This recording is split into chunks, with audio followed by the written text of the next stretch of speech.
Now, look, there's a lot to get to with Belichick, and we can answer a lot of questions. We talk about why it happened, what's next. And when you look at the why, okay, it's easy to point and say, well, the Patriots stunk the last few years. They need a new voice, understanding all of that.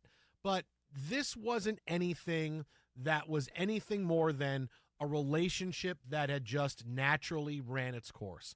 Sometimes relationships in life and in sports are forever. Sometimes you get married and you're with that person the rest of your life. You have kids, everything goes. Sometimes you're married for 15 years and then you wind up getting divorced. Sometimes you're married for 3 years and you wind up getting divorced. Sometimes the night of the marriage you go, yeah, I kind of want to be a free man. It happens. But in the same thing in sports, sometimes, hey, guys show up and when you get there, I'm going to coach here till the end of my career. And certainly Bill Belichick looked like it was going to be a lifetime thing. Instead, this is like a relationship that was great for a long time, but after a certain amount of time, you can just tell that Belichick and Kraft were kind of sick of each other. The same thing with Brady and Belichick, right? Because things were great with Brady and Belichick for a long time. And then what happened? Tom Brady decided, you know what?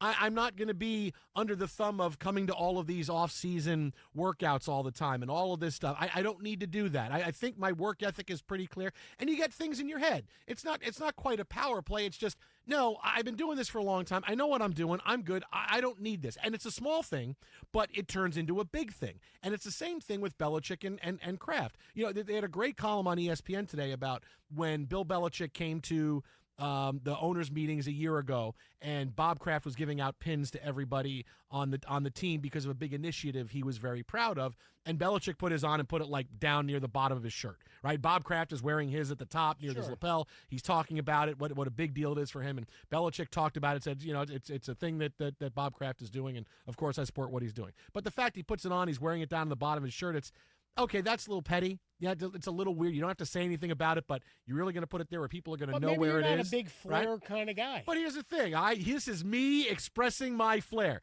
So it's certain things like that, just because you've been together for so long, when you're not meant to be together forever, yeah, you're going to wind up, certain little things are going to grate on you. Whether it's the drafting of Jimmy Garoppolo, the trading of Jimmy Garoppolo, that upset Belichick because he was looking to replace Tom Brady. Certain things that you would think, okay, we can deal with this and get past it. They're just tiny things to file away until the end when things aren't going well. And just like any relationship, at the end, if things aren't going well, it's just a matter of time. And that's why this is not shocking with the Patriots, because we knew, hey, they're not winning. Belichick doesn't look like he's the same guy coaching. He's making ridiculously bad decisions. Bob Kraft is in the media, is giving you little quick things about how they have to win and disagreements that he's having, not coming to all the away games he normally comes to. You can tell it was just the end of a relationship, and this is just how it goes at the end. Sometimes it gets a little rocky, and I give them credit for being able to be as not rocky as it was. Was it awkward? Yeah, but it wasn't full-blown terrible where these guys were just, at each other's throats and there's no recognizing of his achievement. I mean, they did the best they could, but you knew this was coming. The press conference wasn't great. They didn't take questions, but they still talked for 12 minutes and they said good things about each other.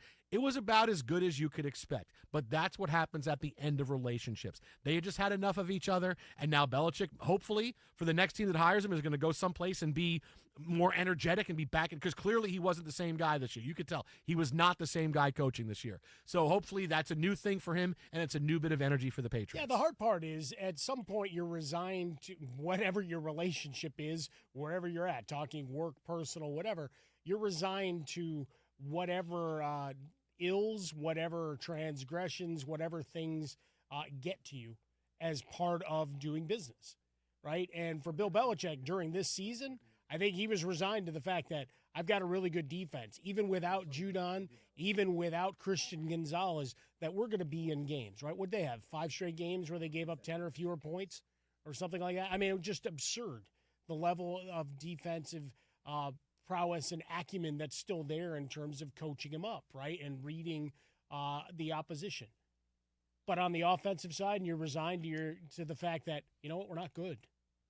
And every game is going to be a struggle. So, I mean, how animated you get? He's never been a guy that's that fiery. What do you get? Yeah. Every once in a while at the end of a game, you'll have the unceremonious dumping of his headset. But even then, he usually treated it with care. Like he's like an old man that says, "Hey, man, this is my thing. It's like this is precious. This is sacred." And realizing along the way that you didn't construct the roster well, and with Bob Kraft and Belichick, I think the other part of it is they're not two guys that were two loudmouths ready to talk, right? When things really hit the fan for your guy Saleh in Jets land, I want the microphone in front of him because he's going to say some stupid-ass things. There's no question about it. Eberflus, when things were really bad in Chicago the first half of the season, he just started saying all sorts of stuff, and he didn't get mad about it, but he started throwing guys under the bus. Like, oh, this is getting weird. This is getting a little electric here. That's not Belichick's style. It's not Bob Kraft's style. No. So you get the awkwardness. I mean, where he tried to hug him. Yeah. That was the moment that was kind of weird. They were as adult as they could be. It's okay. Yeah. We're getting divorced here. This is our goodbye luncheon. We figured things out. Great. Good luck. We'll text, we'll call, whatever it is. I have the kids next week. That's kind of what it was. That's all this was, just the end of a relationship that came to its natural conclusion. It's a hell of a run. That's what it is. 25 years is a lifetime, man. In olden times, you didn't live that long. Exit out, but why are you bringing it up when people die? Again, you bring it up when people die all the time. But as you and I celebrate our 10th anniversary tonight, it is the 9th anniversary of maybe in the last decade, at worst, the third most famous play in the National Football League. Can you go back? Well, it's the most famous. The butt fumble gets out of the way. It is the 9th anniversary of this play. 4th down and 2. Here's one down the sideline. Pass caught by Dez Bryant. They're going to mark him inside the 1. And a brilliant catch by number 88 to contend with the 6'2" Dez Bryant. You see how high he gets to go up and make a play. I haven't seen anybody go up and make plays on balls in the air the way that Dez Bryant has. Wow. After review, it has been determined that the receiver did not maintain possession of the football during the process of the catch. The ball comes loose, hits the ground.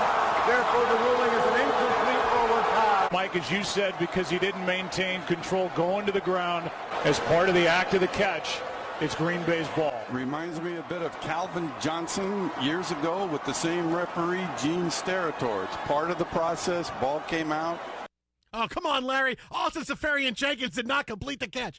Fox, the Dez Bryant playoff catch, not a catch, potentially the best chance the Cowboys had to get to the Super Bowl in the last decade. They would have gone on to play the NFC title game against the Seahawks the following week, but Dez Bryant, the not maintaining, not surviving the ground because he wanted to turn and try to put the ball over the pylon. Now, there's two big takeaways from this. One you've heard a few times, one that I don't think has been talked about enough. The first one is that, you know who I blame for this? Dez Bryant. Because he wanted to be a pylon hero. This whole season, nobody knew what a catch was. What was a catch? What was it not? We still don't know what a catch is, but it's a little bit better now than it used to be. But Dez Bryant is on 4th and 2, catching the ball at the 2-yard line on a fade pass. A 40-yard play is not enough. No, I got to try to get in the end zone. When he knows, because all season long it's been, is it a catch? Is it not? What is it? We don't know. Catch the ball, go down, 1st and goal from the 1. That's what you do. But Bryant wanted to be a hero. I want to reach for the pylon and score a touchdown, and that's what did it, right? That's what we've heard.